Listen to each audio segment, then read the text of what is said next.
రవి గారు నమస్తే సార్. నమస్తే వర్మ. సార్, లడ్డూపై స్వామికి షాక్, సుప్రీం తిరస్కారం, కమిషన్ ఓకే.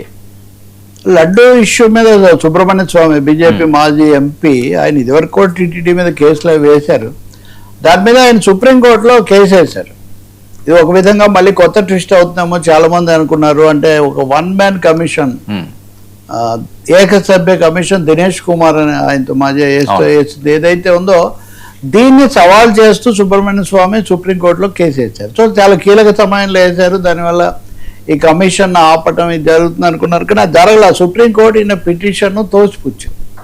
సుప్రీంకోర్టులో స్వామి వాదన ఏంటంటే, మీరు సిబిఐని ఆదేశించారు, సిబిఐ దర్యాప్తు జరిపింది, సిట్ నివేదిక కూడా వచ్చింది, ఇదంతా అయిన తర్వాత దాన్ని అమలు జరపడానికి బదులు మళ్ళీ ఏకసభ్య కమిషన్ వేస్తే వాళ్ళు విచారణలో దర్యాప్తులో జోక్యం చేసుకోవడం అవుతుంది, దానివల్ల కేసు పక్కదోవ పడుతుంది అని చెప్పి సుబ్రహ్మణ్య స్వామి తరఫున ఆయన సీనియర్ అడ్వకేట్ రాజేశ్వరరావు అని ఆయన వాదించాడు.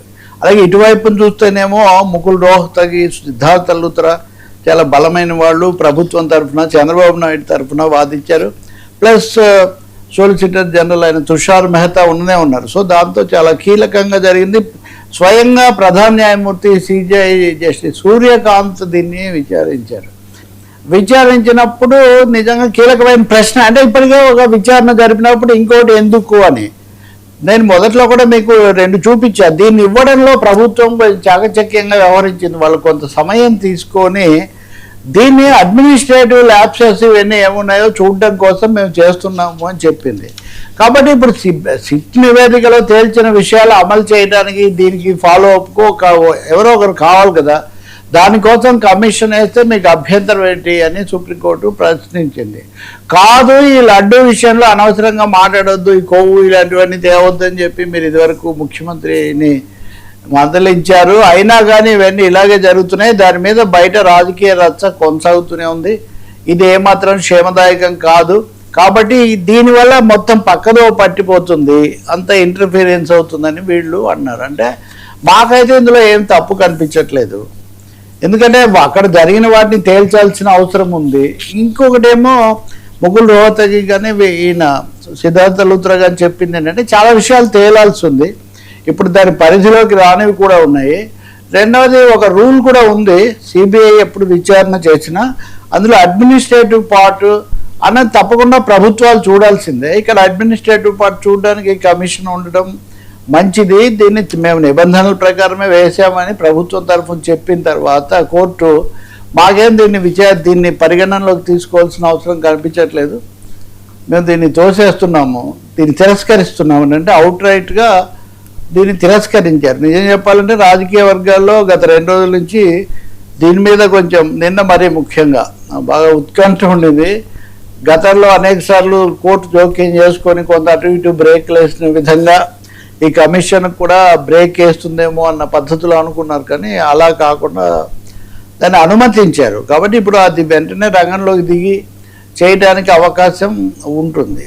అడ్మినిస్ట్రేటివ్ అందరూ అడుగుతుంది కూడా, సిట్ నివేదిక బయట పెట్టండి, సిట్లో ఏ పేర్లు ఉన్నాయో ఎవరెవరి మీద ఉన్నాయో వాటన్నింటినీ కూడా మీరు అమలు చేస్తే సరిపోతుంది, నీళ్ళలో ఏదని పెట్టినట్టుగా ఎందుకు దీని మీద అని. ఇప్పుడు ప్రభుత్వం మేము బయట పెట్టము, ఈ కమిషన్ దానికి కావాల్సిన ఫాలో అప్ చేస్తుంది అనే వైఖరి వాళ్ళు తీసుకున్నారు. సో ఇప్పుడు సుప్రీంకోర్టు తీర్పు అనేది తప్పకుండా ప్రభుత్వానికి అనుకూలమైన, అంటే అసెంబ్లీలో రేపేదో లోకేష్ గారు క్లియర్గా దీని మీద సిట్కి సంబంధించి పూర్తిగా అవన్నీ కూడా ఇస్తామని ఏదో ప్రకటన చేసినట్లుగా వస్తున్నాయి వార్తలు. అదొక అంశం. ఇప్పుడు చర్చ చేయాలి అని చాలా అన్నారు. మీరు చూస్తే శాసనసభ మొదలైనప్పటి నుంచి ఇప్పటివరకు రోజు మండలిలో మంటలు మాటలు యుద్ధాలు, మళ్ళీ అది వాయిదా పడడం ఇదే జరుగుతుంది. ఇప్పుడు కూడా మండలిలో జగన్ ఇక్కడికి రావాలి, శాసనసభకు వచ్చి వినాలి, లేదా చర్చలో పాల్గొనాలి అంటున్నారు.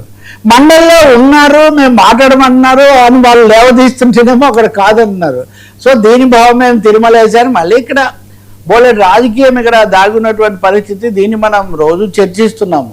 ఈ చర్చను ఇందా సుప్రీంకోర్టు చెప్పినట్టుగా అడ్మినిస్ట్రేటివ్ యాక్షన్స్తో చక్కదిద్దే పనులు చేసే బదులు పొలిటికల్ మైలేజ్ కోసం 2 పార్టీలు, ఇటువైపు నుంచి అధికారంలో ఉన్న పార్టీ, అటు నుంచి అధికారం కోల్పోయి ప్రతిపక్షంలో ఉన్న పార్టీ, వాళ్ళిద్దరూ పోటాపోటీ పడడం వల్ల ఈ వైసీపీ టీడీపీ ఈ రెండింటి యొక్క వ్యూహాలు నాటకాలు వీటి మధ్యలో లడ్డు నలిగిపోతుంది.